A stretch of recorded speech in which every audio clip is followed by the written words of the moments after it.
قال رسول الله صلى الله عليه وسلم أول ما يحاسب به العبد يوم القيامة الصلاة হাসরের ময়দানে আল্লাহ পাক রব্বুল আলামিন সর্বপ্রথম বান্দা বান্দীদের নামাজের হিসাব নেবেন। সর্বপ্রথম নামাজের হিসাব নেবেন। যে বান্দা বান্দী নামাজের হিসাব সঠিকভাবে দিতে পারবে, আল্লাহ রাব্বুল আলামিন তার অন্যান্য হিসাবগুলোকে সহজ করে দিবেন। আর যারা নামাজের হিসাব দিতে পারবে না, তার অন্যান্য কাজকর্ম আমল আখলাক যদিও ভালো হয়, তারপরেও তা কঠিন হয়ে যাবে। এজন্য নামাজ, মুসলমানদের প্রথম হাতিয়ার হলো নামাজ। قال رسول الله صلى الله عليه وسلم নবীজি সাল্লাল্লাহু আলাইহি ওয়াসাল্লাম ফরমায়েছেন, as-সালাতু ইমামুদ্দিন, নামাজ হলো ধর্মের খুঁটি। নামাজ কিসের খুঁটি বলেন? নামাজ হলো ধর্মের খুঁটি। মান আকামাহা ফাকাদ আকামাদ্দিন, যে ব্যক্তি নামাজকে ঠিক রাখলো, নামাজকে আদায় করলো, নামাজকে কায়েম করলো, সে যেন তার ধর্মকেই ঠিক রাখলো। ওয়ামান হাদামাহা ফাকাদ হাদামাদ্দিন, আর যে নামাজকে নষ্ট করলো, নামাজ আদায় করলো না, নামাজ কায়েম করলো না, সে যেন তার নিজ ধর্মকেই নষ্ট করে ফেললো। বলেন নাউজুবিল্লাহ। নামাজ এত দামি এক ইবাদত।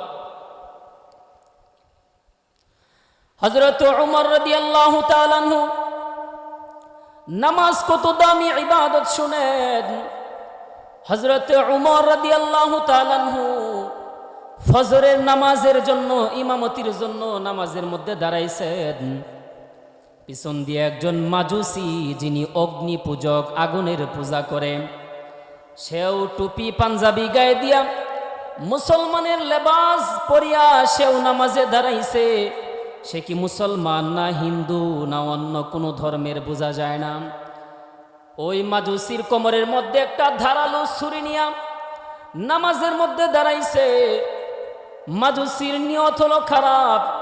নামাজ যখন শুরু হয়ে যায়, তখন সে উমর রাদিয়াল্লাহু তাআলা আনহুর গায়ের মধ্যে আঘাত করবে, এই নিয়ত করে নামাজের মধ্যে দাঁড়াইছে।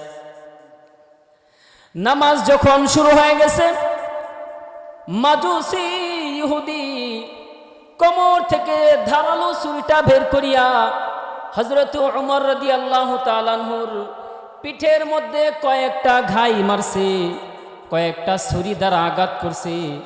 উমর রাদিয়াল্লাহু তাআলা আনহু মুরগির মতো ছটফট করা শুরু করে দিছে, নামাজ ছাড়িয়া দিছে। পিছন থেকে আরেকজন সাহাবীকে ইমামতির নামাজের মধ্যে ধার করাইয়া দিছে। আরেকজন সাহাবী যখন উমর রাদিয়াল্লাহু তাআলা আনহুকে ধরতে গেছে, উমর রাদিয়াল্লাহু তাআলা আনহু বলছে, আমাকে ধরিও না, তুমি আগে নামাজ পড়ো,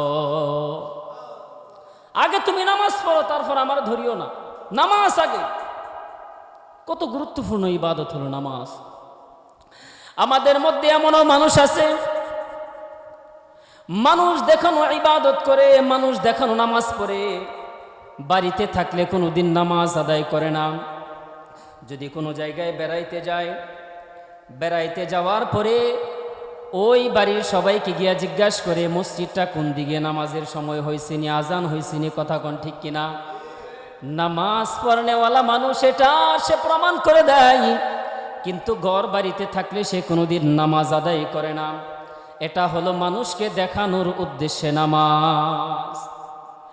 একই কাতারের মধ্যে নামাজ পড়তেছে। হাদিস শরীফের মধ্যে আছে যে একই নামাজ, একই কাতারের মধ্যে বিভিন্ন মুসল্লিরা দাঁড়ায় নামাজ আদায় করতেছে, কিন্তু সবার নামাজের সওয়াব আল্লাহ পাক এক দিবেন না। যার নামাজের মধ্যে ধ্যান খেয়াল বেশি হবে, নামাজটা যত গুরুত্বপূর্ণ হবে, নামাজের মধ্যে যত খুশু খুজু হবে, আল্লাহ পাক তাকে নামাজের পূর্ণাঙ্গ সওয়াব দান করবেন। চিল্লায়া বলেন সুবহানাল্লাহ। আর এই নামাজের মধ্যে কোনো দেল খেল নাই। নামাজের মধ্যে দাঁড়াইয়া এদিক সেদিক চাওয়াচাওয়ি করতেছে, নামাজ ঠিক মতো আদায় করতেছে না। নামাজের মধ্যে দাঁড়াইয়া ঘর সংসারে হিসাব করতেছে, খেত কামারের হিসাব করতেছে, ব্যবসা বাণিজ্যের চিন্তার মধ্যে সে বিভোর আছে, তাহলে তার নামাজের ফলাফল সে কি পাবে?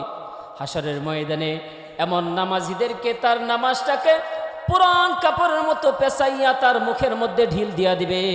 আমরা যেরকম ময়লা আবর্জনাকে পেঁচাইয়া কাগজের মধ্যে ফেসাইয়া ফোতলা বানাইয়া যেরকম ডাস্টবিনের মধ্যে ফেলে দেই, এই মানুষ দেখানো ইবাদত নামাজ, নামাজের মধ্যে গুরুত্বহীন নামাজ, এই নামাজকেও আল্লাহ পাক হাসরের ময়দানে পুরান কাপড়ের মতো পেঁচাইয়া তার মুখের মধ্যে ঢিল মারবে।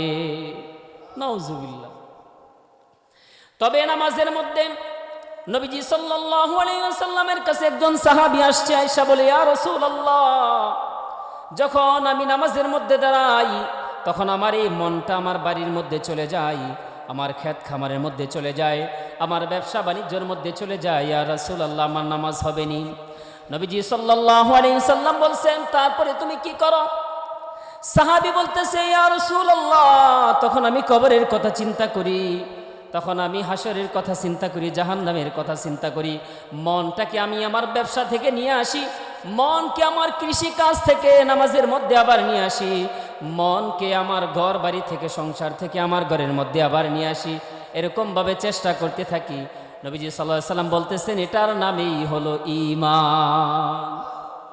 মন চলে যাবে, শয়তান মনকে আপনার অন্যত্র নিয়ে যাবে, বিভিন্ন জায়গার মধ্যে মন নামাজের মধ্যেই দেখলে দাঁড়াইলে দেখবেন যত ধরনের ওয়াসওয়াসা শয়তানে দিতে থাকে। এজন্য নামাজের মধ্যে আল্লাহ তাআলার কাছে তৌফিক চাইবেন, আল্লাহ এই সম্পূর্ণ নামাজটা যেন আমি ধ্যানে খেলে খুশু খুজুর সহিত একাগ্রতার সহিত আমি যেন নামাজটা আদায় করতে পারি। এই পুরো পৃথিবীটা হলো আল্লাহ তাআলার একটা ঘর।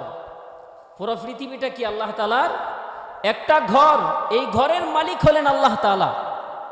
নামাজের মধ্যে কিভাবে ধ্যান খেয়াল আনবেন? ঘরের মালিক হলেন আল্লাহ, আমরা হলেন এই ঘরের মেহমান। তো এই ঘরের মধ্যে, এই বাড়ির মধ্যে একটা কুকুর আছে, যে কুকুরটা এই মালিকে পালে, এই ঘরের মালিকে এই কুকুরটাকে পালে। তো কোনো মেহমান যখন এই বাড়ির মধ্যে আসে তখন কুকুর তো আর এই মেহমানকে চিনে না, তো না চিনার কারণে কুকুর ঘেউ ঘেউ করতে থাকে, কুকুরে কামড় দিতে চায়। যখন মেহমান এই মালিককে বলে যে আপনার বাড়িতে আমি মেহমান হিসাবে আসছি, আপনার কুকুরে আমাকে ধমক দেখাইতেছে, ভয় দেখাইতেছে, আমাকে কামড় দিবে, তখন মালিকে একটা ধমকে কুকুর কিন্তু শান্ত হয়ে যায়। কথা বলেন ঠিক কিনা? তো এই পুরো পৃথিবীটা হলো আল্লাহ তাআলার ঘর, এবং এই ঘরের মালিক হলেন আল্লাহ, এই ঘরের মেহমান হলাম আমরা। আর যে কুকুরটা আছে এই মালিকের পোষা কুকুর হলেন ওই শয়তান। বুঝতে পারছেন? যখন আমরা মালিকের ঘরের মধ্যে ঢুকি, মালিকের হুকুম আহকাম পালন করার জন্য আমরা যখন নামাজের মধ্যে আসি, তখন শয়তান এরকমভাবে আমাদেরকে ওয়াসওয়াসা দিতে থাকে। তো এই শয়তান যখন ওয়াসওয়াসা দিতে থাকে, এই শয়তানের সাথে কিন্তু আমরা যুদ্ধ করে পারবো না। তখন আমাদের কাজ হলো আমাদের মালিককে স্মরণ করা। আল্লাহ তুমি আমার তৌফিক দান করো, নামাজের যেন পুরোপুরিভাবে একাগ্রতা, ধ্যান খেয়াল যেন নামাজের মধ্যে পয়দা হয়, এই তৌফিক তুমি দান করো। তখন আল্লাহ তাআলা শয়তানকে আমার থেকে বিরত রাখবেন। বলেন সুবহানাল্লাহ। যেন নামাজ পড়তে হয় ওই রকমভাবে, নামাজের মধ্যে দেয়াল খেলার জন্য আল্লাহ তাআলার কাছে তৌফিক চাইতে হবে। মেরে মুহতারাম ভাই, দুস্থ বুজুর্গ,